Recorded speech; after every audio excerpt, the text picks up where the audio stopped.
that I've sort of done some years back. I used to run goal setting session in classrooms, with like a workshop kind of stuff. But obviously with COVID, everything's gone online. Last year we had a goal setting masterclass as well, which I believe has helped a lot of people. And on the back of that, we put in a course for what we call a goal achievers system master course, for a 6-week course where somebody can come in and get supported along the way. So and we've got some testimonies as well on the back of those who took action, right? So, but regardless of whether you get onto the 6-week course or you just listen today and take action, I believe you are going to get tremendous results. Okay, I'm going to just mute everybody. Let me just mute everyone. No, that is happening.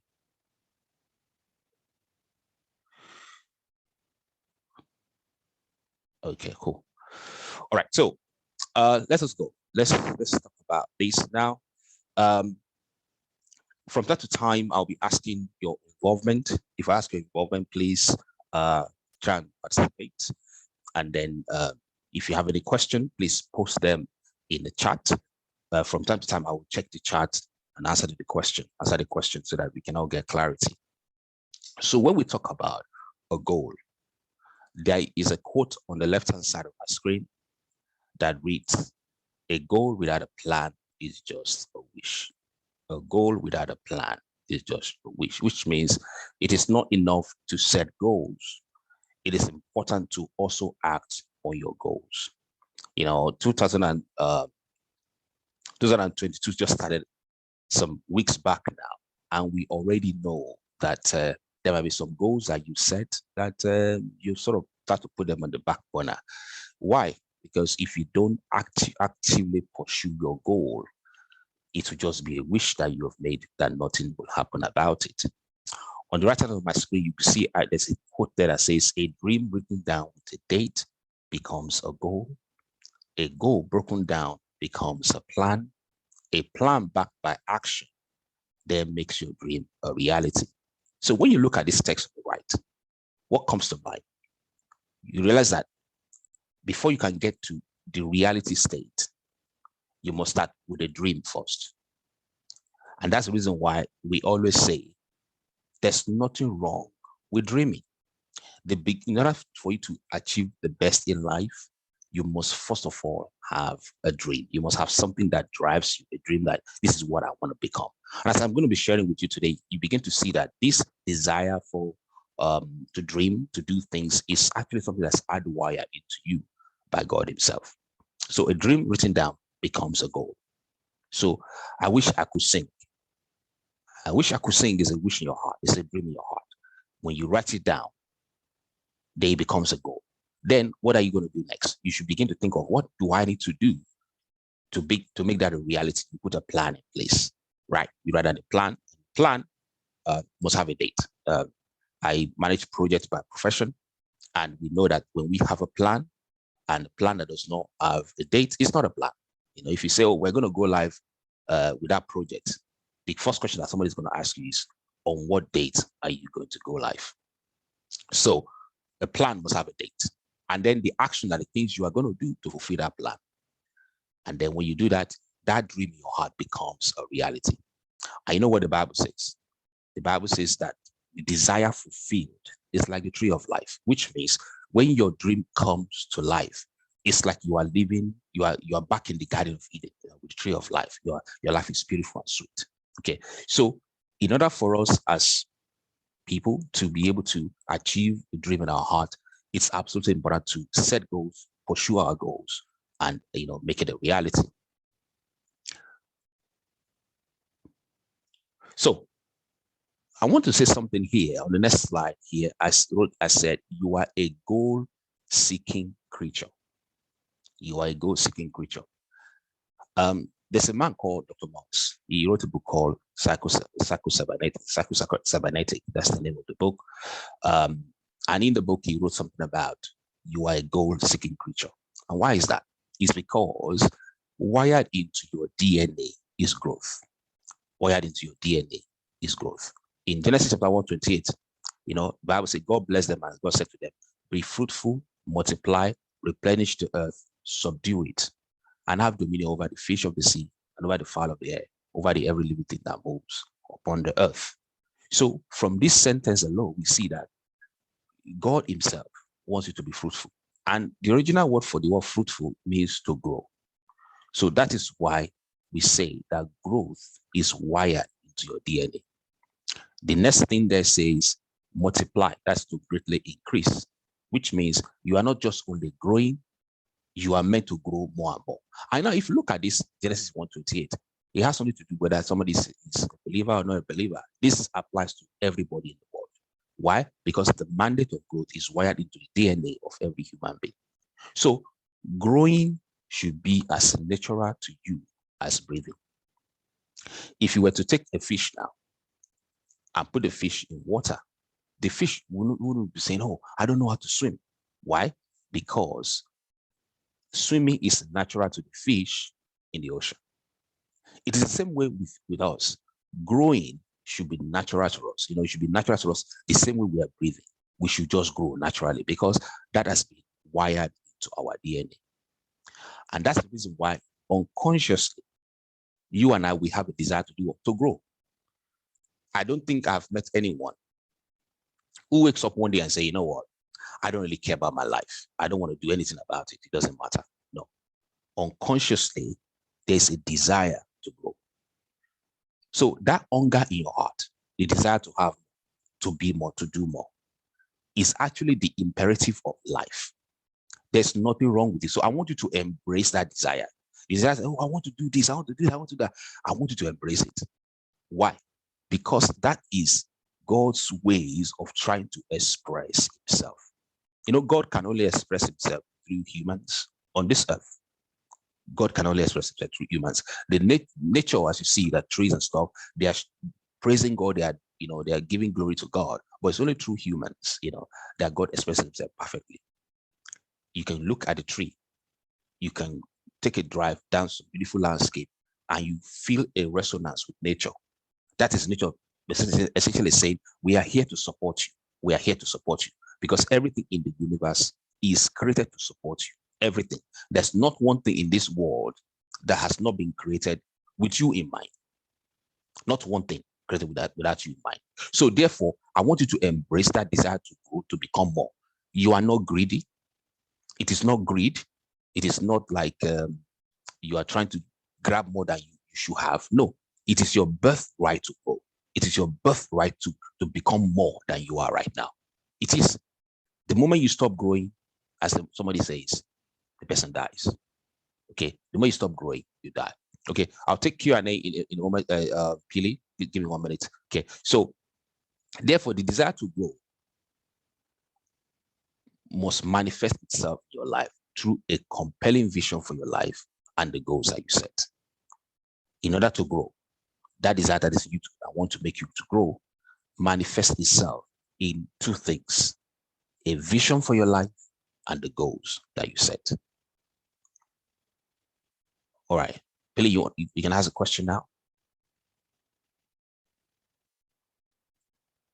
Billy, you got a question, or you want to post in the chat?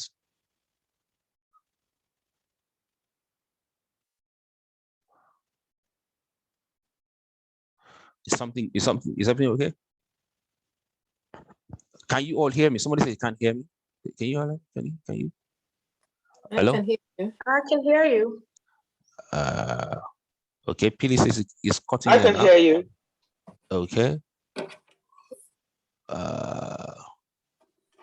All right. Okay, some people can hear, some cannot hear. What's going on here? Let's see. If you're on the call and you can't hear, can you just post in the chat, so that we know? If you're on the call and you can't hear.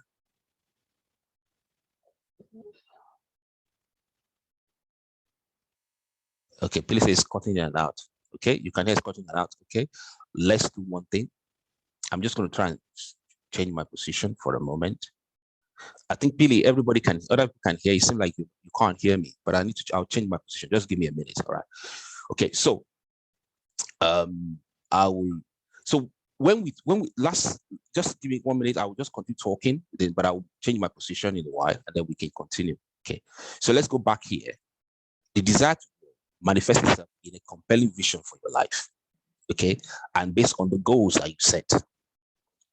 So what it means, therefore, is that if you want to grow, there are two things that are important for you to achieve.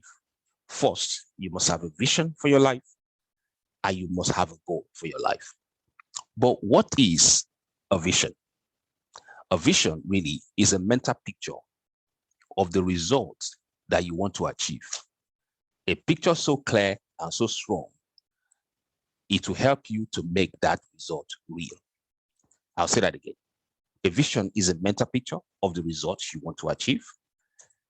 A picture so clear and strong, it will help to make that result real to you. A vision is not a vague wish. A vision is not a dream. A vision is not even a hope. It's one job that I did some time back. My manager used to tell me and said, hope is not a management strategy. Hope is not a management strategy. I'm thinking, what does that mean? It means that if you say, I hope I'm going to do it later, that's not a strategy that will work. I hope I will do it someday. That's not a strategy that will work. In order to have a strategy that will work, you must, of a necessity, make plans towards what you have in your heart. So the same way you have a desire to say, oh, I want to be this, I want to be that. That's all right. That's all right. But if you don't have a clear vision, a clear direction, action that you can take, it's not going to happen. So a vision is not a vague wish, it's not a dream, it's not a hope. It's a picture of the real result of real effort. Note that a picture is a picture of the real result of real effort. It comes from the future and informs and energizes the present. I'll say that again. When you have a vision for your life, it's like you are going on a journey where you have gone to the end of it, and then you back out from that journey and come back to the present time. So anytime you're walking, you always have that picture at the back of your mind that says, this is where I'm going. This is where I'm going. All right. So can you all hear me now? Is it better now for those who can't hear me before? I've sort of changed my, okay, if you can just chat, let me know if you can hear me now. Stay just know everything is fine so that I can then continue our focus. Volume is low. All right. Okay. All right. Give me 1 minute.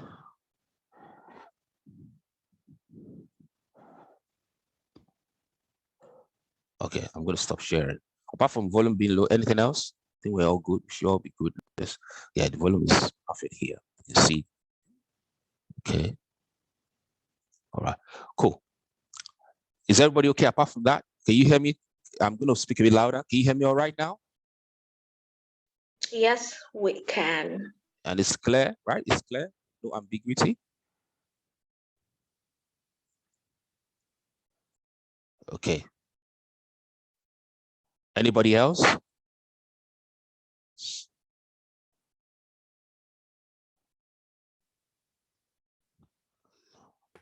I can hear you. Okay. All right. Really, some people can hear me. Okay. I can hear you. Okay. Tokes, can you hear? Yeah, I can hear clearly. I Okay. think most of us can. Okay. Okay. Fantastic. Thank you for responding. So you help me to know that, you know, I'm not talking to myself. Thank you so much. Okay. So I'm going to start sharing. Really, if maybe you can even log on the on your mobile. Maybe that will help. Log on on your mobile. That will help. All right. Can you see my screen? The presentation on the screen. Is that okay? Yeah. Okay, cool. Okay, so I want to say something about this vision because I'm conscious of time. Yeah, I think I have only an hour left. That this vision of your life is very important. You know, Brian Tracy says something. He says, decide upon your major definite purpose in life and then organize all your activities around it. And that's very important.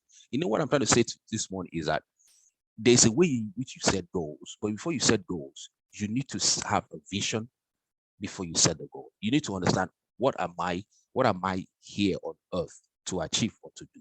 Very important. So the vision is a picture of the real result of real effort. It comes from the future and informs and energizes the present, which means at times when you feel like giving up, you're tired, it is the vision that you have for yourself that is energizing your friend to say, look, let's keep on going. Therefore, because that future vision impacts the present, it is therefore important that that vision is clear. Okay, let's look at some attributes of vision. I'll just take one.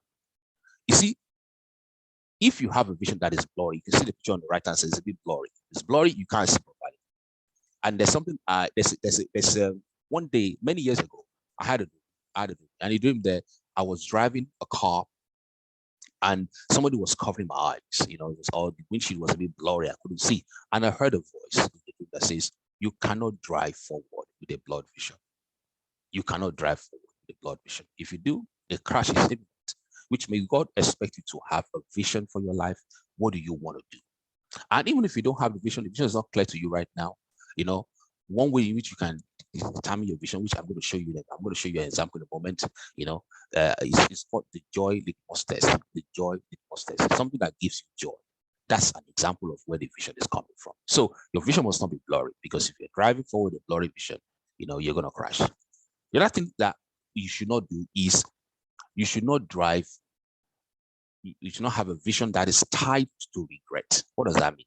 You should not have a vision that's tied to the past. That's, oh man, you know, anytime you think about it, you are just feeling regret. Why? Because regret is looking backward.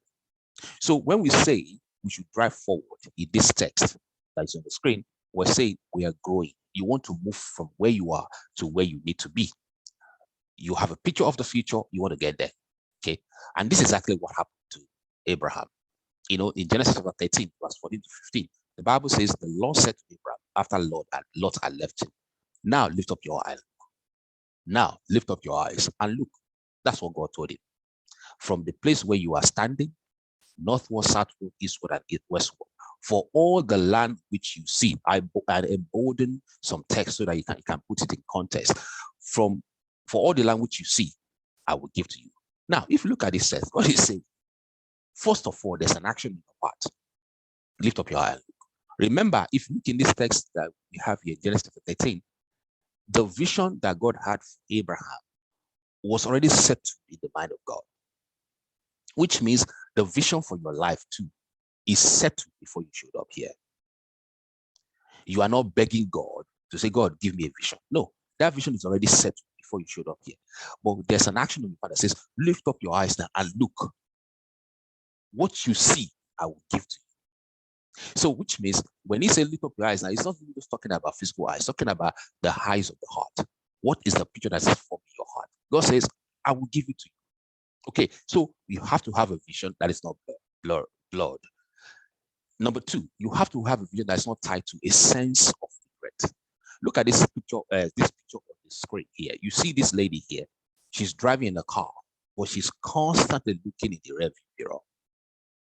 And there's a saying I say all the time: you cannot drive constantly. You cannot be driving forward and you are looking in the rearview mirror.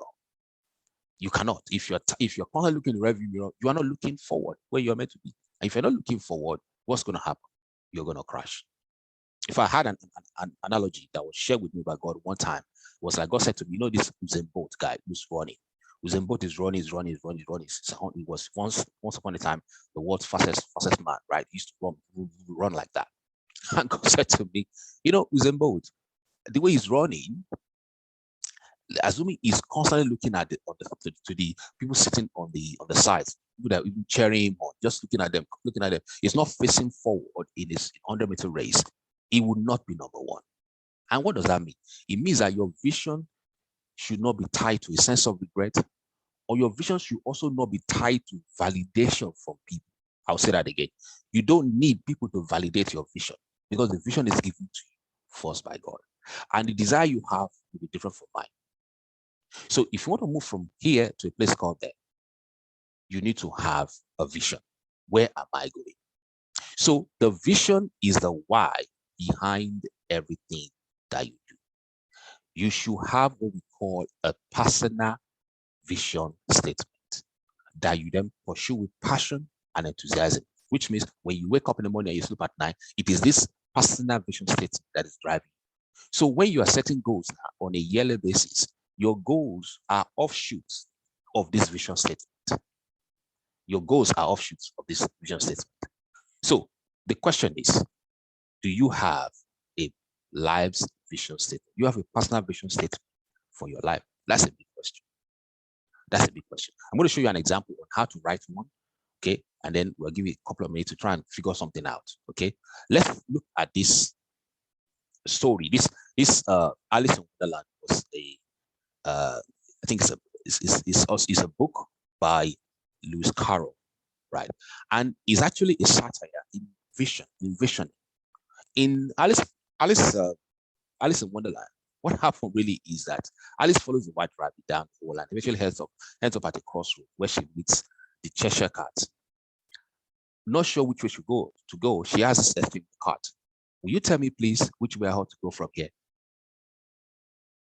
That depends on a good deal of where you want to get to, said the cart. I don't much care where, said Alice. Then it doesn't matter which way you go, said the cart. So long as I get somewhere, Alice added as an explanation. Oh, you're sure to do that, said the cat. If you only walk long enough. When you paraphrase what is this exchange here, what essentially Lewis Carroll is saying is, if you don't know where you are going, any road will get you there. But obviously, when you get there, how do you know you have gotten to where you're going? Because you don't know where you're going. So a lot of people go through life emotions. Say, as long as I do my job, I'm successful. But listen, if you are not growing, actually you're dying. Because remember I said at the beginning, growth is embedded in your DNA. If you just want to coast through life, I just want to just coast, I don't want to improve myself, that person's already dying. So to have a personal statement, personal vision statement for your life, it will help you when you have that, to help to create a roadmap that will help you to grow. Let's look at what God said about having a personal vision statement. You know, in Habakkuk chapter 2, verse 2, the Bible says, and the Lord answered me and said, write the vision and make it plain upon tables, that it may run that reads it. You see this word vision here in this Bible here, in this chapter of the Bible, in the Hebrew word, is a word that suggests something that puts you in an ecstatic state. So you want to know the vision for your life? Think about something that puts you in an ecstatic state. Something that when you think about it, when you are talking about it, there's a joy that wells up in your body. There's a joy that wells up in your being. That is the vision. That's part of the vision that God has given. Obviously, you should pray about it, but I'm saying, if you look at these words here, based on this test, the vision must excite you. What do you enjoy to do? So the lesson we learn from Habakkuk 2:2 here says, the vision is revealed. The vision must be written down in a clear language that anyone can understand it, that even you can understand it. You should write it upon a board that shines. The Hebrew word for tables is the word luhak, which means something that the board that shines, which means it's something that must be conspicuous that you can read it. So right now you might decide to write your personal statement in your notepad. You might have to write it on your phone, the notes on your phone, and read it from time to time. Remind yourself, this is what I am created to. This is what I came here to. You know why that is important? When you run into problems, it is this vision that will carry you. When it seems like nobody is there to support you, it is this vision that will support you. Write that vision in a way that activates action. Review the vision regularly. The vision will manifest in God's perfect timing. I was sharing something with my family. I think 2 weeks ago, we're doing this growth masterclass in the family, and we had this thing from John Maxwell that talks about preparation plus growth plus activity plus action, gives you luck, something like that. And he was talking about the fact that before you see the result of success, at times you might be in a state where you are just preparing yourself and seeing that nobody sees you. And one thing that God told me last week was, growth happens in darkness. Let me explain that. Growth happens in darkness. If you take a seed and you plant it in the ground and you cover it up, you don't know what's happened to that seed under the ground. At least your physical eyes can see it, right? But before you know it, after a while, the next thing you see is that the plants start to grow from the ground. But while it was in the darkness of the ground, you couldn't see it. You couldn't see it. And this is where this is why the vision is important, because if you don't have this compelling vision, the fact that, oh, I'm planting this seed of corn and I'm going to get this tree out and I'm going to take the harvest, I'm going to use it to do X, Y, and Z. If that vision is not, concretized in your mind, when you don't see the results in the next 1 month or 2 months, you want to give up.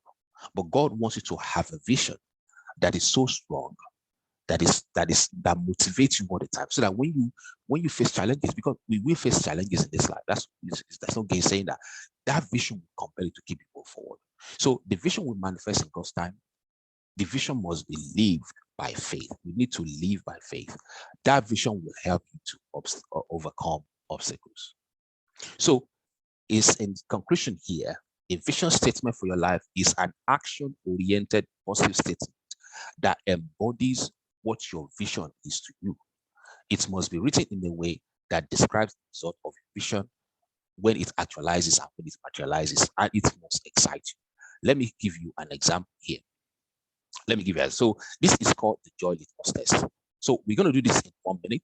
All right. So wherever you are right now, I want you to think and list times when you have felt the greatest joy, or the activities that you have engaged in that made you to come alive. I want you to write that down. Give it 30 seconds. Think of that. Again, you can take this one away and just practice it by yourself. I just want you to have a go at this, the joy litmus test. The joy litmus test is one way in which you can have clarity about your vision. Find a quiet place. You're already sitting in your room, or maybe you are driving, listen to this. If you are driving, please don't do this exercise. But if you are in a place where you can do this, list all the activities, all the times you have felt the greatest joy,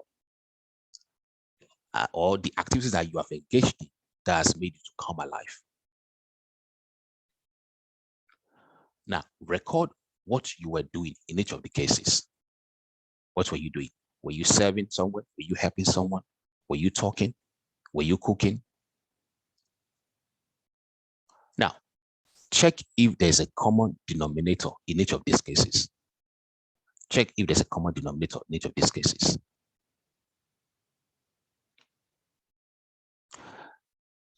That common thread that you've seen shows you what you should be doing.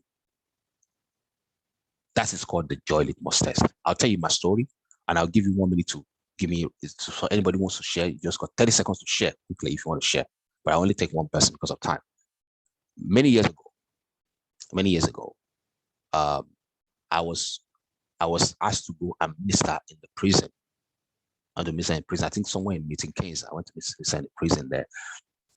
And I remember the exact moment when I had this eureka moment. I was talking to these prison people. Before I got there, their faces were fallen, they were dejected, and I was calling by I forgot the name of the person who manages the place, and say I should come and speak to them. So they put the podium in there. After the guys did praise and worship, I began to talk to them about hope, about God, about Jesus, about the fact that life can be better, for that they might be physically in prison, but if their mind is not in prison, they can make something out of their life. And I began to say, but it got to a point in that conversation, in that administration, that I just have a knowing here. There's a joy that well up in my heart, because their faces changed, the emotions on their faces changed from sadness to joy to hope. And that day I had this knowing that says, part of my vision in life is to bring joy with the message of hope to people. So, and if you listen to what I teach and everything that I do, it comes from that place around the fact that you are not a nobody. You can become something in life, and God loves you so much, and that there's no reason why you can put a limit on your life. So now that comes from this common denomination around the happiness that I feel when somebody just succeeds in life. It just makes me very, very happy for somebody to succeed. So who wants to share 30 seconds? God, if there's nobody to share, I will just continue. But if you've done this exercise, what jumps at you? If you've done this exercise, what jumps at you? The joy litmus test.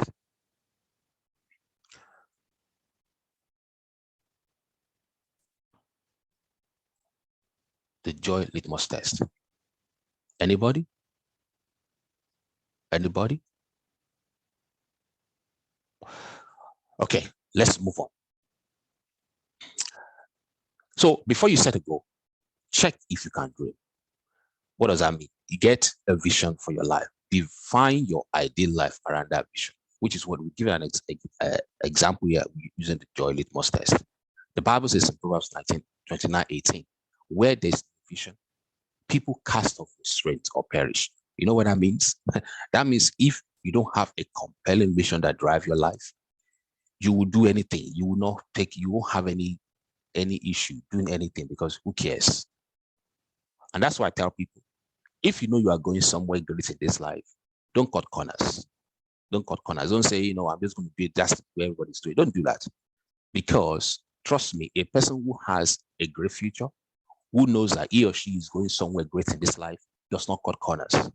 Like for example, some of this, I'm sorry to say this, but some of these politicians, in like in Nigeria or whatever, that are always going there and, dealing corruption and embezzle stuff, is because they have no clue. They don't have a vision for their life. Their vision doesn't have, the vision they have does not involve, making the world a better place. Yeah. So when you have a vision, there are some friends you don't keep. There are some friends you don't keep. There are some conversations you don't have because you know that you are going somewhere. So if there's no vision, you are going to cast off restraint. So your vision should be driving all your decisions, should be driving all your acquaintances, should be driving all your goals. You know what I mean by that? It means that if you are selecting friends, ask yourself the question, in which way will this person support me? In which way will this person help me to become better? In which way is this person aligning with the goal and the vision that I have for my life?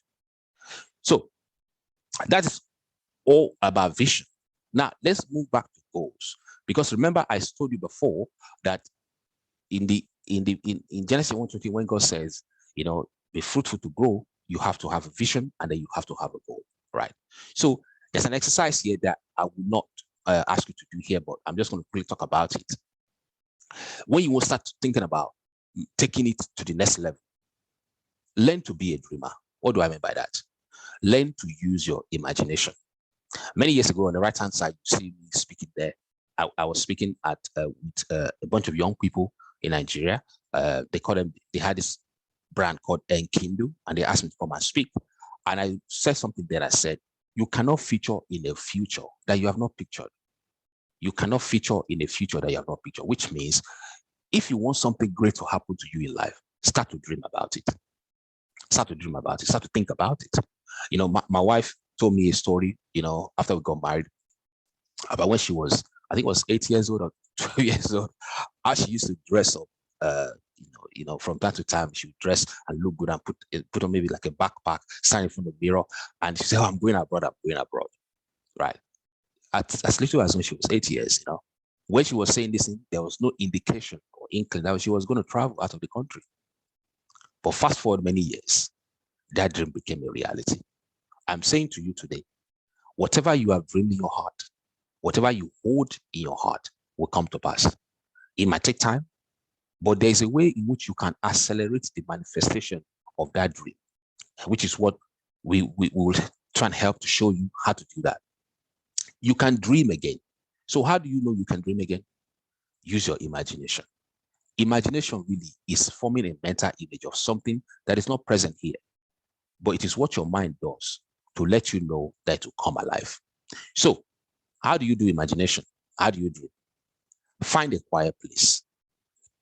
Find a quiet place. Usually I try to ask you to do this with the light switched off. Why? Because growth can happen in dark places. When you switch off your light, close your eyes and ask the question, what do you want, Davis? Ask yourself, put your name there and wait. There will 100% mental pictures will start to flow to you. Begin to write it down. The pictures that are coming to you are pictures from God about what you can become with your life. Now, if you see a negative picture, like maybe somebody dying, that is not from God, okay? But if you see a picture that is positive, that is from God. The Bible says every good and perfect gift comes from the Father of light. In him, there's no shadow of turning. there's no variableness. So if it's a good gift, it is God. If it's a bad gift, it's not God. But if you do this dream exercise, sit down, find a quiet place, get a pen and paper, close your eyes and ask a question. Make sure you are in a relaxed state. Don't be anxious. God, and say, what do you want? What do you really want? The pictures will flow to you. The vision will flow to you. Okay. All right. Let's talk about goal. Let's talk about goal. A goal is an idea of the future or desires of that a person or group envision, plan, and commit to achieve. Keyword, commit to achieve. If you have a goal that you do not commit to achieve, it is a wish. As you can see on the screen here, I said a goal has to be achieved with a finite time by setting deadlines. By setting deadlines, you have to say, I'm going to achieve this by so and so. You know, when you set up a time, then there is a very high chance of it happening. Let me ask you a question. If, for example, you want to do something, I didn't put a goal, you didn't put a timeline against it, more often than not, that thing doesn't get done. That thing doesn't get done. At times when I want to write a book, like let's say I want to publish a book now, to force myself to take action, I set a date for it. I say, we're going to go live on so and so date. Now, even if I miss that date, maybe I probably will miss it I might miss by a couple of weeks, but it's better than say, oh, I'm going to publish a book this year. It won't happen. Why? Because it's not something that I've put a deadline to. It's not something that I'm looking at every day. It's not in the periphery of my focus. Because it's not there, I'm not taking action about it. There's a law of life that says what you focus on grows. What you focus on grows, which means if you're focusing on something, it is 100% going to keep growing. If you focus on something, it's going to grow, going to keep growing. So your goal, therefore, must be smart. It must be specific. It must be measurable. It must be achievable. It must be relevant. It must be time-based. Time-based means it must have a time to it.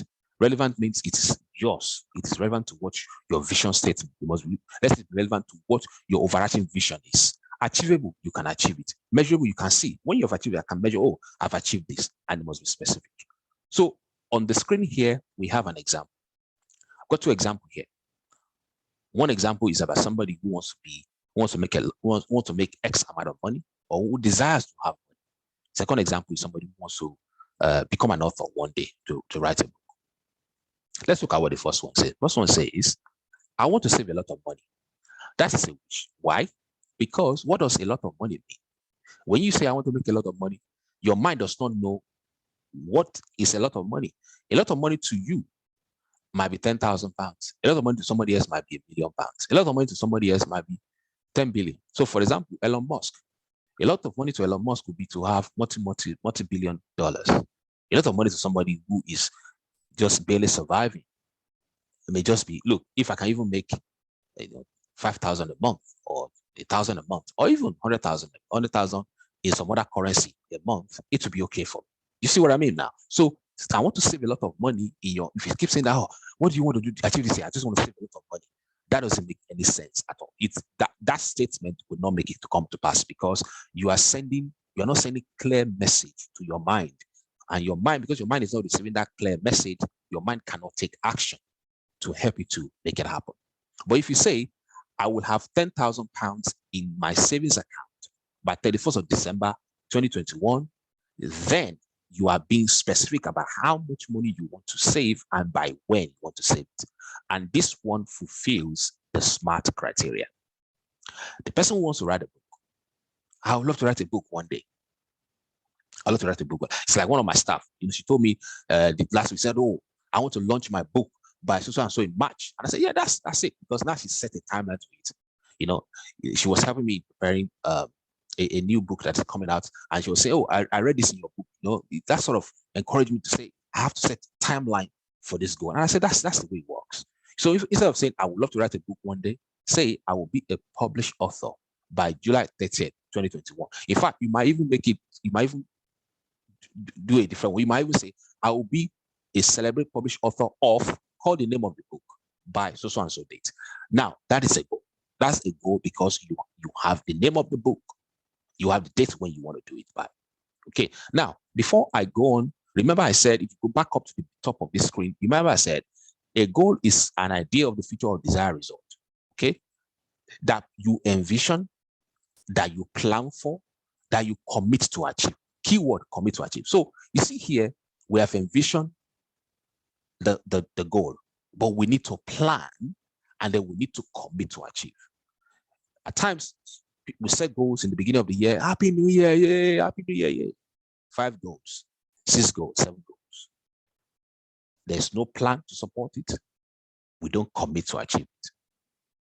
A commitment is something that you do, not because it is convenient, but because you want to achieve what you have to achieve. Is it easy? Of course not. But is it possible? 100%. So when you say, I commit to do this, it means you are saying, it may not really be convenient for me, but I'm going to do this. Just the other day, I listened to a guy on Instagram. The guy was saying some very nice things that I can't remember his name, but I think that is based in the US. And he said something about discipline. He said, discipline comes before motivation. He was saying that, for example, if you say, I want to draw closer to God this year, that's your desire, right? What are you going to do to draw closer to God? Oh, I'm going to spend time in reading my Bible. I'm going to have some quiet time alone with my father to have that conversation. Okay, all right, that's good. But the question is, what are you going to do to do that? You have to set time. Okay, between 3 o'clock and 4 o'clock, I'm going to be doing this. He now said something. He said, for example, when he started to walk with God, he doesn't like either praying or reading the Bible. I just don't like it. But I make a commitment to show up, and it is after showing up, begin to read it, then it becomes a habit. Once it becomes a habit, then the motivation comes. And John Maxwell also said the same thing in his book, 15 Laws of Growth. He said, motivational speakers are okay, they can pump us up, but motivation alone is them will not work. When you make a decision and a commitment, it is when you are in the doing that the motivation will come. So when I started studying the Bible, when I started learning about the grace of God, I just got charged up because I had a message and something happened in my family, and I saw the result. I said, wow, this is something happening here. I started to read. And the more I read about the gospel, the more I get so fired up to read it. So the thing is that when you start, the motivation will follow through. And to start is about making a commitment. It's about saying, I'm going to do that, or I will do that. And when you say, I will do that, I will show you in a moment how you can have a picture of what you want to do in a way that will motivate you. I'll show you in a moment how you can do that. Because at times we said, oh man, I'm tired, I don't want to do that. All of us needs encouragement. So that's why you need accountability partner, someone that can encourage you along the way to say, look, but you say you're going to do this. That way you get carried along as you go through it. All right. So your goal is your sat nav. Your goal is your sat nav. A sat nav, how does it work? You want to go from here to London, or you want to go from London to Germany, you need to have the address of where you're going, right? You put that address in the to section of that sat nav. The sat nav already knows where you are when you put it up. It already knows where you are. So sat nav does something quickly. Sat nav calculates the fastest route and the best way to get there. The sat nav then comes back and say, let us start and move forward. I remember many years ago when I went to Dubai, and my family were coming from Nigeria, and they were in Abu Dhabi, and I had to hire a sat nav, from Dubai airport. I rented a car, got a sat nav on it, and I had to drive, I think about an hour plus from Dubai to Abu Dhabi.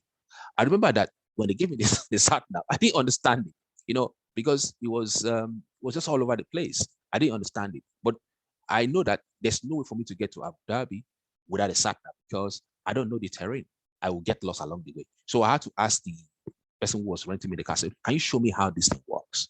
And then the person showed me how it works. Said, do it like this is the way it works. And this sat nav does this and does that. Basically, he gave me a walkthrough of the sat nav. And then guess what? When I put it in there, pronto, sat nav begins to say, turn left, turn right. So when you see me driving on the road to Abu Dhabi, you will think that I've been living in Dubai for years. But no, I was just passing through. I just stepped a couple of days in there, but I wanted to go and see my family. But that's the way your goal works. Your goal acts like that sat nav. When you pinpoint the direction where you're going, and that direction where you're going must be clear. You cannot say, okay, I'm going to Abu Dhabi, just put Abu Dhabi General. if I'm going to see my family in a hotel, I have to know the address of the hotel, put the specific address there, and the Saturn will take me there. But if I just put Abu Dhabi, I will get into the town, I'll still be running around.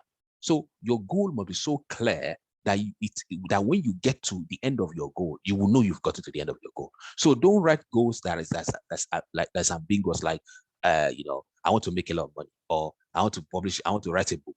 That is not a goal. That is a wish list that you are just putting forward. But when you have a goal, you must be specific. It must fulfill the SMART mandate. Okay, let's look at the power of goal setting. Let's look at the power of goal setting.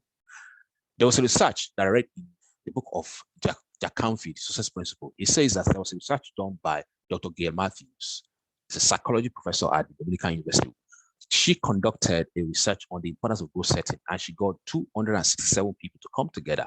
Their ages range from 23 to 72 across US, Europe, and Australia, and Asia. And they were split into these categories. The one category is think about your goal. Second category is think about your goal and write down your goal. That's second and third category. Fourth category, think about your goal, write down your goal, share your goal with a friend. Okay. And the fifth category is think about your goal, write down your goal, share with a friend, and have a catch-up weekly report to that friend. Look at the result. Group 1 achieved the goal that they've thought about after 4 weeks, 43%. Group 2 and 3 that thought about the goal, wrote down the goal, achieved that goal after 4 weeks. 56% of them achieved the goal after 4 weeks.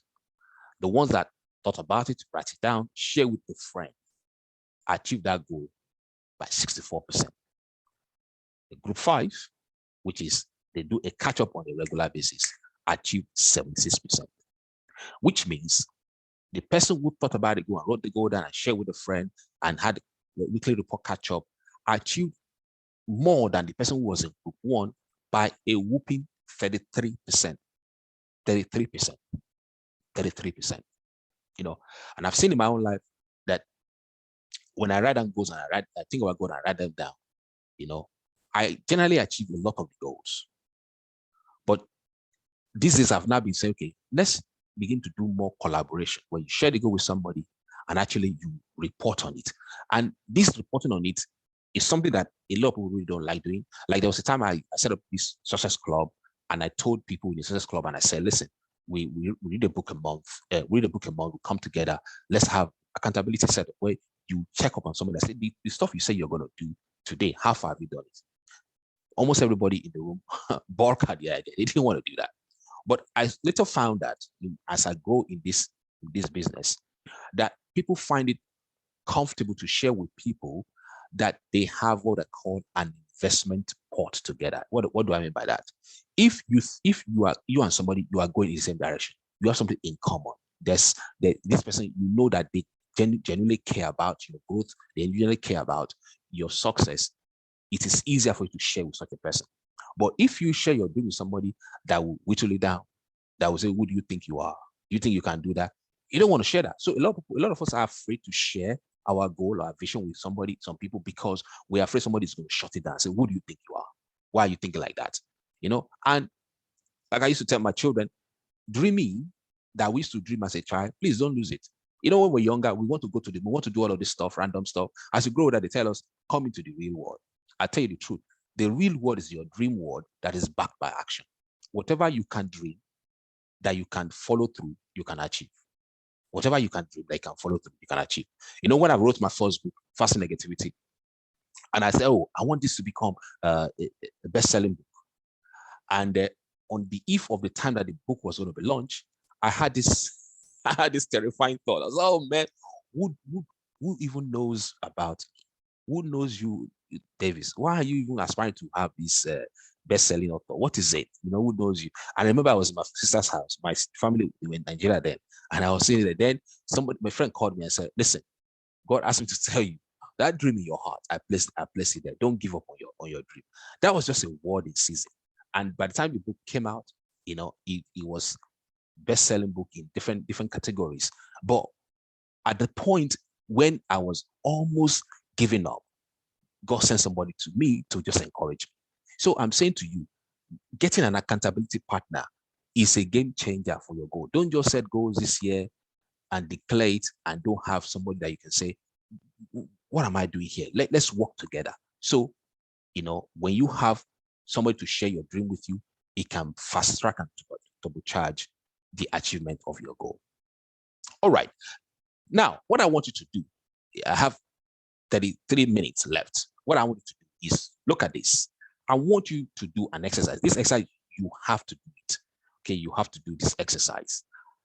This year, in our church, so I know some of you are not from our church, but it's fine. In our church, we have this year as the year of growth. But I have something here on the screen that says a breakthrough growth or stretch goal. What do I mean by that? I want you to write down one breakthrough goal for you that you want to achieve this year. Write it down. Now, remember how to write the goal. I will have so and so by so and so. Do not just say, I want to save a lot of money. It has to be specific. It has to fulfill the SMART mandate. Here, a breakthrough goal is a goal that will quantum leap your professional success or the success of your company if you're a business person on the call or your organization, and that will require you to grow to achieve it. Let me explain that very carefully. To have a breakthrough goal, you must grow to achieve it. I'll say that again. To have a breakthrough or what I call a growth goal, you must grow to achieve it. If, for example, you are earning 100,000 a year and you want to earn 500,000, that is X times 5 of what you used to earn. It means that you have to grow to be able to earn 500,000. How do you go? You're probably going to improve the number of courses that you go for. You're probably going to take more responsibility in the marketplace to increase your value. You probably have to do something, maybe associate with people that are already earning $500,000 a year.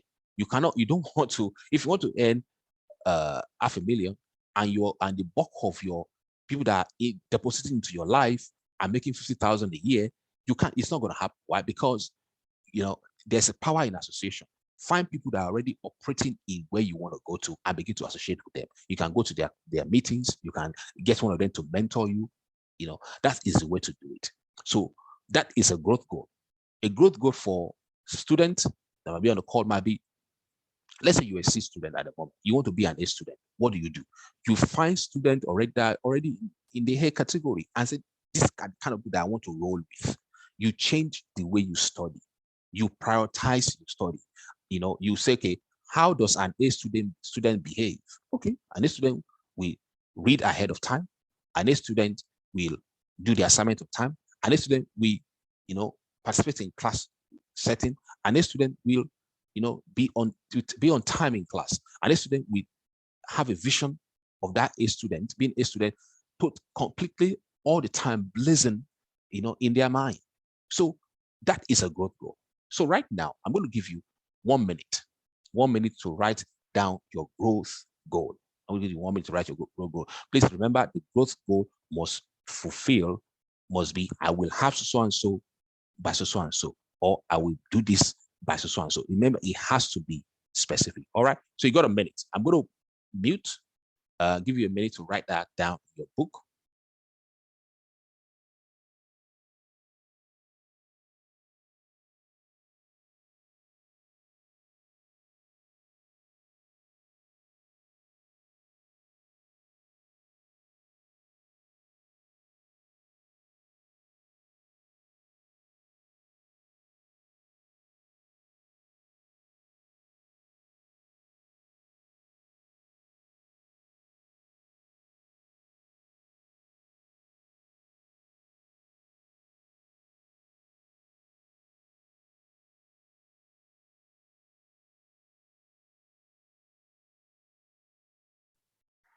All right, bring it to an end, bring it to a close now.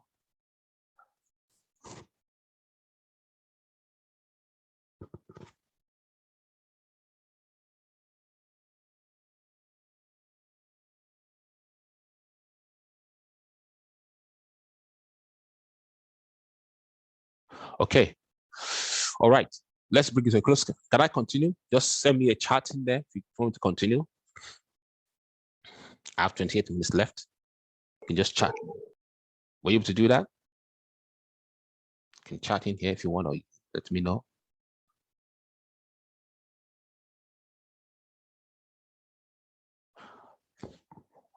All right. If you've done it, I've got a question for you. Okay. Fantastic. A growth goal. A growth goal. Now, I've got some people that have done it. I've got a question for you here. If you've done that growth goal, how does it make you feel? How does it make you feel? If you're in a place that's quiet and talk, you can talk. You got 5 seconds to talk. When you wrote that goal, how does it make you feel? Or how did it make you feel? Okay, somebody want to chat instead. Okay, let's see. Aha, somebody's smiling, focused. Good. All right, what else?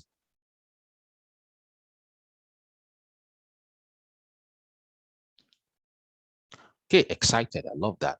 Somebody said I'm smiling, excited, focused. That's good. Proud of myself. I love that. Smiling because I'm rehearsing. Wow, smart, directional. Look at that. I love that. Rehearsing for when it is achieved. That is good. I love that. I love that. Okay, give me one more. Give me one more. Hit me one more. Hit me one more. Hit me one more. Clear picture in my mind now. Fantastic. See, that is the power, makes me believe it is something I can actually achieve. See, that is the power of setting a goal. Once you write it down, it comes like, oh, look at that. But let's assume that some of you might set a goal that says that scares you. If it scares you, that's all right. You know what you need to do? We are going to show you how to change reality. If you set a goal that scares you, it is okay, because it means that, listen, right now it is way beyond your mindset ability to conceive it. But when you start to change your perception through a process that we're going to show you in a moment, it's going to begin to help. Your mind will begin to believe it. Let me show you an example that somebody shared with me recently. And you can't try that now because we're not in the live workshop. Yeah, this person showed me an example. He said, if you stand in your room and you're facing a particular direction and you put your hand forward like this, I hope you can see me on the video. You put your hand forward like this, right? And you stretch, you take this hand and you swing it to the left like this, as far as you can, to the right as far as you can go, right? And you notice what you can see with your eyes at the end of where your hand couldn't go further, and you bring your hand back. Don't forget the map of the image that you saw where you stopped your hand. Okay, and that's when you close your eyes and you now try to lift that your same hand in your mind's eye to the same place where you were before. Try and see if you can push it further in your mind's eye. You will realize that you are able to swing your hands farther in your mind compared to where your physical hands reach. Why is that? Because the mind has the capability to stretch beyond what your physical power can reach. And the solution or the breakthrough that you need in this life starts from your mind first. So when you want to change perception of your limitation, you need to do what we call visualization. You need to see yourself in that future already. And because your mind cannot differentiate between what is real from what is not real, your mind essentially begins to push you and give you inspired action to take to get you to where you are going to get to. Whatever you can see, you can definitely become. Okay, I want to go quickly into the next slide. Next couple of slides. Sorry. What's going on? So let's talk about the goal achiever system. Goal achiever system is a systematic process that empowers you to achieve your goals.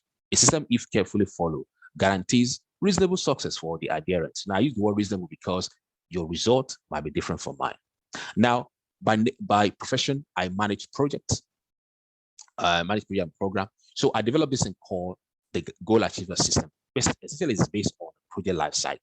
You see goal setting, goal planning, goal execution, goal monitoring, goal closure. Goal setting is all the preparatory work required in defining your goals in substantive terms. Goal planning is about this is a substructure upon which goal achievement is based. Essentially, this is where you plan things out. Then execution is you begin to apply the actions that you have planned towards the actualization of your goal. Then The regular progress checkpoint to ensure goals can be achieved is a goal monitoring process. After that, you have what they call a goal closure. This process helps you to close down your goal. When you close down your goal, there are certain things you should do when you have achieved your goal. For example, you should celebrate. That celebration will go into your system to remind you that's a milestone achieved and you should be proud of that. Okay. And that will give you confidence because once you achieve something, it serves as a feedback system into your mind that says you actually can do this. So let's look at the goal setting, the step one. Goal setting here is what I call the anatomy of a goal. So we have a worksheet called the anatomy of a goal worksheet, that essentially talks about the what of the goal, the why of the goal, the when of the goal, the how of the goal, the support system that the goal needs, the action that is committed to make the goal happen, and how do you know that you've got it? So what do you want? Short-term goal, it might be 3-4 months that you want to focus on, or it might be a whole year, long-term goal. That's what do you want? That's the goal. Why do you want it? The why of your goal. I'll show you an example. I'll walk through an example now so that you can see how it works. The why of your goal. Why do you want that goal? When do you want it? Delivery timeline. How will you feel when you get the goal? How will you feel? Gratification expected when the goal has been achieved. What support do you need to achieve that goal? What are the resources that make that goal a reality? What have you committed to do to get it? What are you committing? What are you going to do? What are the actions that you've committed to go and make this goal a reality in your life? And then how do you know when you've got it? Well, this is the evidence, the feedback that you're going to get when you have actually achieved the goal. So let's take an example. Let's say, for example, I have a goal that says I will make 100,000 a year as a data analyst by 31st of December 2022. Let's say that's my goal. But why do I want this? Look at the why very carefully. Making 100,000 a year will allow me to have more disposable income to be able to help less privileged people. Now, the reason why I want this 100,000 is so that I can have extra money so that I can help people. Now, for me, this resonates with my core value. You need to find what is your core value. Why do you want them? Why do you want extra money? If the reason why you want the why of your goal does not resonate with your core values, what will happen at times when you face challenges, you forget the reason why you are pursuing the goal in the first place. And once you have lost that motivation, the reason why you're doing it, you might just say, no, I don't want to do it again. So the why must resonate with your core values, okay? Because it is the why that drives you when you don't feel like following through on your goals. When do you want to achieve this? I will achieve this goal by 31st of December 2022. That's a smart goal. Now, how will you feel when you get this goal? Well, I wrote here, achieving this goal will make me fulfilled. How? Because the feelings that I get from achieving the goal is another stimulus that keeps me focused on the goal. I will be fulfilled because I'm able to help other people. I'm able to help more people with extra money that I have. So you can therefore see that the goal of achieving 100,000 a year salary is actually tied to a core value in my heart that resonates with me, that makes me happy. What support do I need? I'll need to get a coach, and I have to use Tableau. Tableau is a tool that data analysts normally will use. Say, I want to get a coach to use Tableau. Then what am I committed to do daily? I will commit to study 30 minutes a day at 3 p.m. to learn more about Tableau. How do I know when I've got it? Well, when I receive an employment letter in my hand, okay, now in this position, you are going to use your imagination to see that you actually have the letter in your hand, see the letter this is offer letter. Dear James, we're so delighted to offer you this role of a data analyst. Your salary is 100,000 a year, and then enjoy the feeling. Even you can see yourself when the letter comes to the post, you're opening it, or you're on, you're turning away the paper, you're looking at the letter, you're reading, you're smiling. You can do that when you're writing the goal. When you're writing your goal, you can actually go to the future and enjoy the feeling of what that goal would look like if it actually materialized. That feeling is very important. The feeling of joy when your goal is being set is very important. If we feel that our goal is too overwhelmingly big that we cannot achieve it, we will lose motivation. For example, it's like if you want to start a business, and all of a sudden you're thinking, I don't have money, I don't have money, I don't have money, I don't have money. You will not take any action towards that because you are already overwhelmed. You're thinking, where am I going to start from? But the idea here is to trick your mind. Like the example I gave you where I said, take your hand up and swing it to the right until you couldn't go further. And then you swing it in your mind and you can see that it goes further. You see that in your mind, actually, there's nothing that you cannot achieve in your mind. The limitation that we face today is the limitation of our physical body. To trick our minds, I'm going to show you in the next 10 minutes how we can trick our mind to believe that all things are possible. So this is how you set the goal. Right now, I've put something here on the screen, which is an extract of this same goal based on the anatomy of a goal worksheet that we have. Look at it. It says, my business or career goal, I'll make 100,000 a year as a data analyst. Why? Making 100,000 a year will allow me to have more disposable income to be able to help less privileged people. When do I want to achieve it? By that date.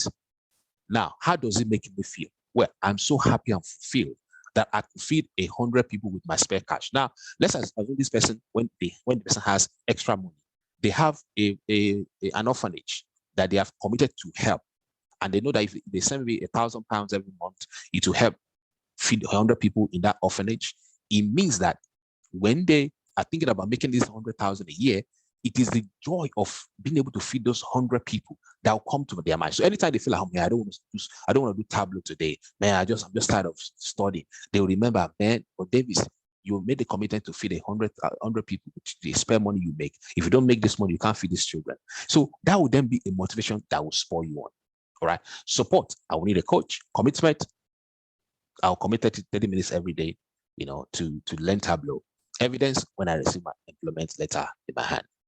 Now, I then wrote something here. I said, beware of setting negative goal. What is a negative goal? A negative goal is a goal that focuses on what you will lose rather than what you will gain. I'll say that again. A negative goal is a goal that focuses on what you will lose rather than what you will gain. So, for example, instead of saying, I will lose 45 kg of weight, rather write, I will achieve a healthy body image of so and so. It's small nuances, but it makes a difference, because if you see you are going to lose something, it's like something is being taken away from you. But if you think I'm going to achieve a healthy body image of this, picture that you create this word is you have a healthy body of an image that you have pictured in your mind. Okay, so don't set negative goals. Don't set a goal that says I'm going to do something, right? Rather, set a goal that says you are going to gain something, right? You're going to gain something. All right. So the next step is goal planning. Goal planning essentially is about planning the goal. You have set the goal now, you've written it down, all these goals. What next? You have to plan it. Planning essentially is about putting to use the tool that you already have in your hand. I'm assuming that there's hardly anybody on the face of the earth today who does not have a mobile phone, also sort of smartphone, that you can basically plan and say, okay, since I'm going to I'm going to get to train on Tableau at every day. I need 10 minutes every day to study my Tableau. Bring out your phone and set between 1 and 1:30 and put study Tableau. I set a reminder notification. And when the notification goes off, jump off and go ahead and do it. Okay, so that's what goal planning is all about. It's about planning. What do I need to make this goal a reality? Okay, do you need to go and get a coach? Go online and find the coach. Register for a course on Tableau. Set up your plan, daily time, and say, okay, I'm so and so period, I'm going to do this, and then commit to do it. Make sure every day you show up, to go and follow the go through. Instead, you are planning here. You are putting things in place, the structure, all the things you need. If you're a business person and you need to increase your earning by, let's say you're earning $500,000 now, you want to earn $1 million. That's a breakthrough goal for you. You then ask yourself the question: in order for me to make $1 million, what else do I need to do? Maybe I need to make X number of sales calls. Take out your phone, identify when you're going to make those calls, book them in your diary. You are putting all the plans in place. The planning is important. If you don't plan, you know what they say: if you fail to plan, you plan to fail. All right. So put the plan in place. Put those actions in place. The other thing you can do is I don't have it here. I have it in my other room there when I was in the other room before I moved here. What they call a goal card. A goal card really is a card where you have written your goal and you carry it with you everywhere. So a goal card is a visualization tool that helps write down your goals and make up a plan for achieving them all in one place. So essentially, when you write down your goal, a goal card takes your goal in the future and states it in the present with the feelings you have then, now. That's essentially how the goal works. So a goal card is a 3x5 card that you can write your goal on and carry it about with you. When you write it down, write it in a way that it takes the future, state it in the present, and include the feeling that you feel right now if that goal becomes a reality. As an example here on the screen, I said, by 31st December 2022, I'm so happy and grateful now. You are stating what is going to happen in the future now. I'm so happy and grateful now that I'm working as a data analyst with a reputable company earning 100K a year. I'm so happy that the extra 1,000 pounds I make is helping to feed 100 people monthly. I continuously commit to grow in my career. So you take this card now with you everywhere. So you are buying fuel, you're grabbing McDonald's, you are doing this and that. You can bring out your wallet, look at the card. Why? Because God said in Habakkuk chapter 2, write the vision, make it plain, write it on the table that you can see so that you can run with it. You can only run with a goal that you constantly put in front of you. I'll say that again. You can only run with a goal that you constantly put in front of you. Remember what we said earlier, focus leads to power. Focus leads to power. When you are focused, you get things done. But you are trying to do everything at the same time, you will not bring out the best thing. Now, by stating this goal that is in the future as a present day reality, you are effectively tricking your mind to believe it is possible and it is happening. The subconscious mind, remember, does not discriminate as to the image you feed it. Let me show you an example. I don't know whether I should do this with you now or not. Okay, I'm just going to talk about it. We're going to talk about it. You can do that later when you get out of it. Just to tell you about the way the subconscious mind works. Recently, I was doing this analysis with my children in the house. I was talking about how the subconscious mind works. We're talking about the power of visualization, that in your mind, you can create an image that will help you or that will not help you. And I asked them, I said, listen, let's assume we're in Dubai, we in this maybe Burj Khalifa or any of these top hotels, there's many stories high, and we're on the top floor of that Burj Khalifa. And I say, it's your birthday party. When there was a celebrating party, there's a terrace there. But at the end of the terrace, you have a balcony, top roof, and there's no glass, there's nothing there. And you were walking towards the terrace. As you get closer to the terrace, you held the handrail. You look down and say, wow, 100 story down. You saw that. Then all of a sudden, the balustrade suddenly disappears while you're standing right at the edge there. That's how you're gonna feel. One of my children had visible reaction on her body. Why is that? And I said, as a question, I said, we were not physically in Dubai. We were actually not in any way. We're in our room. We were sitting at the bar. Based on what I said, our mind has created an image that we're there. The image that the balustrade has totally been taken off, and you had a physical reaction in your body. Who created the image? You did. I spoke the words, but you created the image. This is how we can trick our mind to believe for good and for bad. I can trick my mind by saying nothing's going to work in my life. I can paint that picture over and over and over in mind, or I can say, no, I'm not going to do that because that's not going to help me. My mind creates it. So even these days, when I find nasty thought that pass through my mind, like, hey, this is not going to work, I just say to myself, Davis, you are creating that. Nobody is creating that. I am creating the image that I see in my mind. And I say, no, I'm not going to do that. I change my mind. All right. So you change your mind, you create a different picture for it. Okay. So I hope that helps somebody there. All right. So the other thing you can do is you can do what they call a vision board. A vision board, essentially, you get a board, go and find pictures of what you want to achieve and put it on the wall there. The Bible says, as a man thinks in his heart, so easy. So essentially, it was talking about the fact that what you focus on is what you're going to develop. So when you get a vision board, get paper, write down what you want to achieve, get picture that correspond to that, and put it on that board. And put it somewhere where you can see it all the time. I have a vision board on my phone. I have a vision board on my phone. I go and get pictures of what I want. I create a folder in there, a folder in my on my phone. Your phone right now, you can do that. You can go into your picture folder and create a folder called vision board, and go and find pictures of the things you want, right? That you want to achieve this year, and put them in there. So every morning when you wake up, look at it and say, "Oh, this is it. This happened to me. This happened. This is what I'm going to get." That way, you are passing the same message back to your mind that says this is what you want to achieve.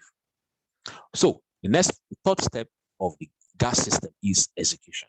Execution essentially now is where the rubber hits the road. This is where you are now going to be taking action. You have booked some time out in your calendar, and now you want to take action. Now remember, James 2:17 says, "Faith without works is dead," which means we can do all of this stuff. If you don't put an action behind it, it's not going to work. Success comes from our daily practices. The things you do on a daily basis consistently is what brings success.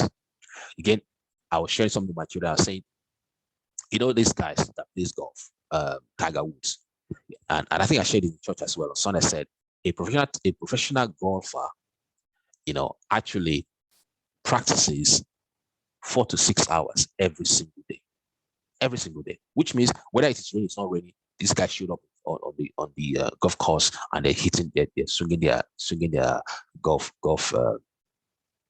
This is the bat you call it now, whatever I call it. You swing that thing. Just keep doing the practice every single day. Every single day you do that, right? So whether it's raining, you go out there and do it. It's not raining, go there and do it. Actually, yesterday in the office, somebody was sharing with me. This guy plays golf as well. He was saying that some professional golfers, not those ones that are in the clubs that everybody knows. Some of these guys that are very good. They actually earn £30,000 a match. And I said, that's a good piece of money. The guy said, "Oh yeah." I said, "But that you will have spent maybe 10,000 hours or something, equivalent to about 10 years of practice. Just keep playing, just to get that, to become that." So what I'm essentially saying here is execution is where you have put this goal down, you have planned it. Now you have to act on the goal. You have to execute it. How do you do that? What we recommend is start the day with gratitude. Start the day with gratitude. You can go get my book, The Gratitude Code, on Amazon. You can buy it, do a 30-day challenge, start the day with gratitude. Be grateful for what you already have. And when you are grateful, I want you to know is that a grateful heart is a magnet for miracles. When you are grateful, you are drawing more of things to be grateful for. No matter how things are for you right now, if you make being grateful a way of life, I can guarantee you 100%. Gratitude will shift things for you faster than any other emotion.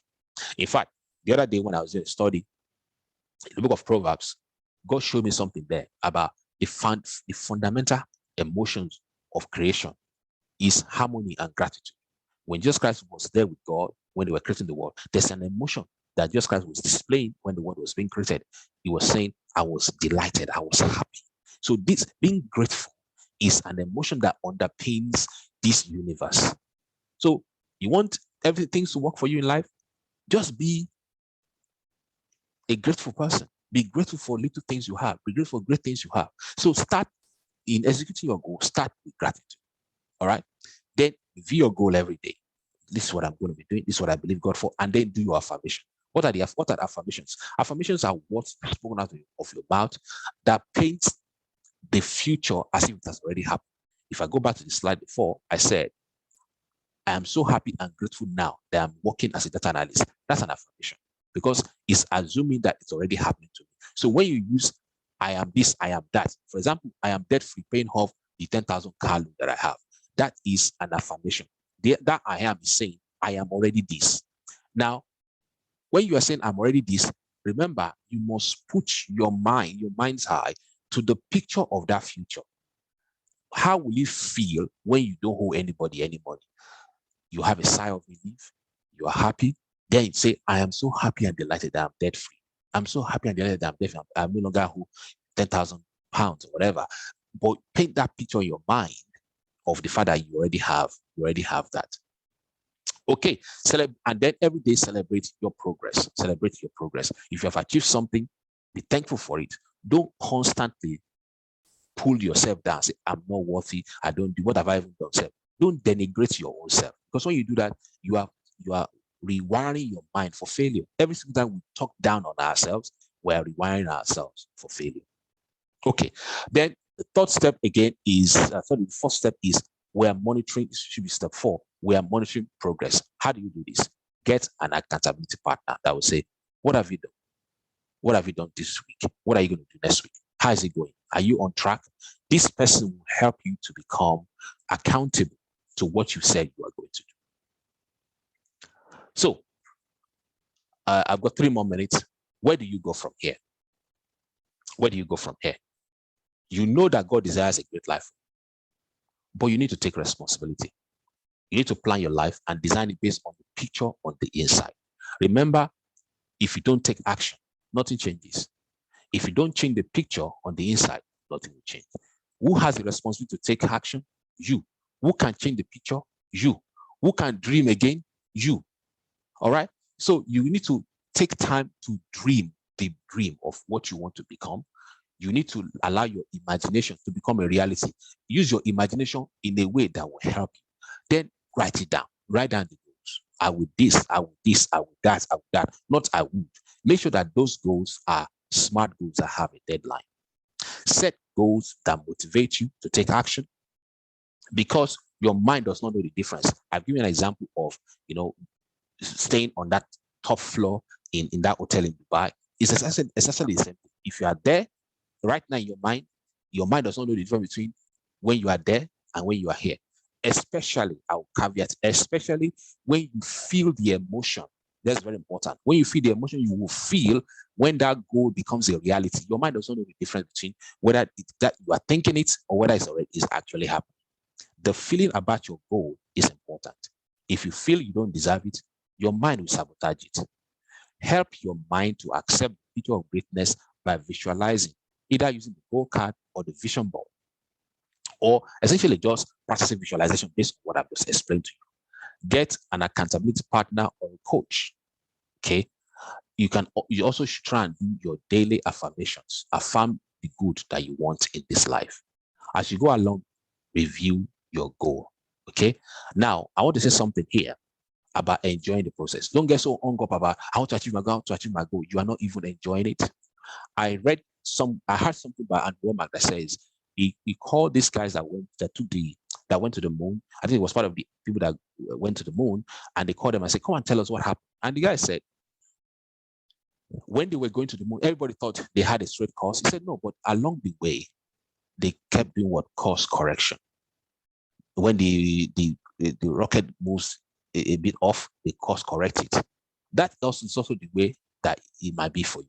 When you start acting this goal or this vision for your life, you keep moving this direction, at times you might feel like you're losing control. At times you might feel like something is not happening. Just constantly do a course correction. Don't lose sight of where you are going.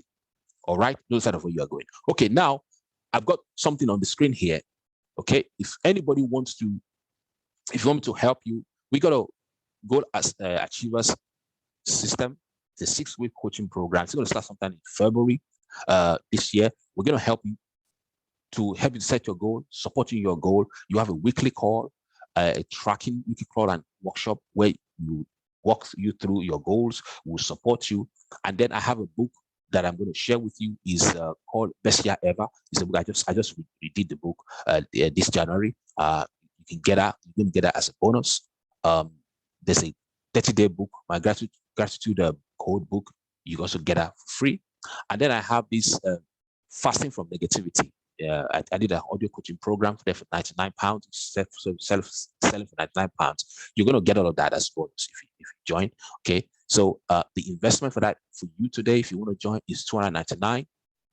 It's just me spending my time to support you. So if that's something that you want to do, somebody in the team, I think Tama can post you a link to where the thing is. You can go there and register. Or if you want to talk to me later, please, you can do that. But right now, I want to take question and answer. My time officially is up. So I want to take question and answer. If you've got a question you want to ask me about, maybe as I was talking some things you're not clear about, please bring up the Q&A now so that we can talk about it. Any question from anyone? Any question? Or you might put this in the chat, then I can answer the question.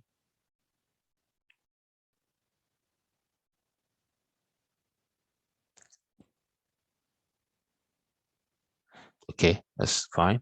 Fine.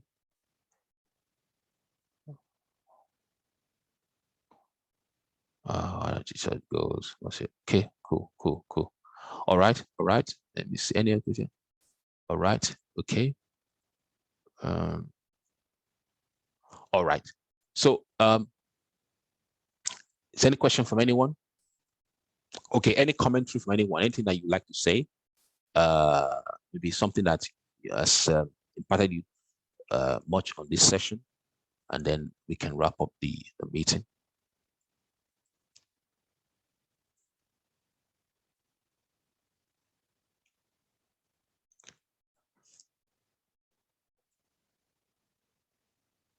All right. I don't know if anybody wants to speak. Okay. I've stopped sharing, so in case you have a question to ask, a comment to ask. I'll just make a comment based on the book I think at the last Bible study, you mentioned a book that you had read called Conversations with the Devil or something. Was it? Outwitting the Devil. Outwitting the Devil, yes. And I've been listening to that book. And one of the things he said, one way that he says that he uses to lead people to hell is encouraging them not to have a vision. So they drift through life and eventually he gets them to drift to hell. And I've read that. I've been listening to it this week. We are discussing it with my daughter here, Teta. And I was just thinking that it is, if we let ourselves coast through lives or drift through life without a goal, it really does open the way for us to fail in life. So apart from us setting these annual goals, which is what we're doing, or maybe even yearly goals, I think it's really, really, I mean, it has just reinforced to me the importance of us setting goals. We need to live intentionally rather than just sort of hoping that it will all fall together in place. That's right. You know, that book, when I read it, it was, you know, I'm glad that you went to buy it immediately. You know, and that's another thing, people, you know, anything that is shared, if the Holy Spirit lays in your heart to do, just take action. They don't say, "Oh, I'm going to do it tomorrow." If you say you're going to do it tomorrow, you're never going to do it. You know, procrastination is actually, and that's what God told me anyway. It's a form of laziness. I'm going to do it. But you never get it done. And I think there's something that John Maxwell said in his book. He called, I think I said it on Sunday, the law of diminishing intent. The law of diminishing intent says, if you have a desire and you have something that you want to do, and your body gets charged up, if you don't take action at that point in time, the likelihood of you taking action will be diminished. Okay, and that's what it means by the law of diminishing intent. So if you hear a word that resonates with you, take action. Don't say, "Oh, I'm going to do it tomorrow. I'm going to do it next tomorrow." You know, there's a course I joined this year. I think it cost me about almost $3,000, but I'm paying bit by bit, right? But that course, I've seen it for many for like 2 years. I was, I'm going to do it. I never got to do it. Then this year, God said to me, "But this is something that, you know, you're called for. Take action." Before I changed my mind, I just grabbed my what's it called? My card, just click on. Fortunately, they have a payment plan, so I started paying bit by bit. All right. So it's very important to just take action. All right. Okay. Thank you so much for joining. I think my time is up. You see the link in there. We'll also send the link by email for those who want to. If you want to buy the book alone, the goal setting book is just $9.99. You can just buy that. You don't have to. But if you're buying the course or the coaching session, the book will be given to you for free. The audio coaching, fast and negative audio coaching will be given to you for free, and the gratitude code book will also be given to you for free if you're buying the coaching program. So without saying much, I just want to say first, thank you very much for allowing me to pour into you this morning. I'm praying to God that you will take action and that by the end of this year, we'll be able to celebrate you. Please take action on your goal. Please make sure that you set a vision for your life. Okay, do not coast through life. Set a vision for your life. Be careful about the friends you keep, the association you keep. You know, just take life with two hands and just run with it. Okay. The Lord bless you. The Lord keep you in Jesus' name. So have a wonderful one, everyone. Have a wonderful one. Thank you so much for joining. Thank you. Bye. Thank you. Bye.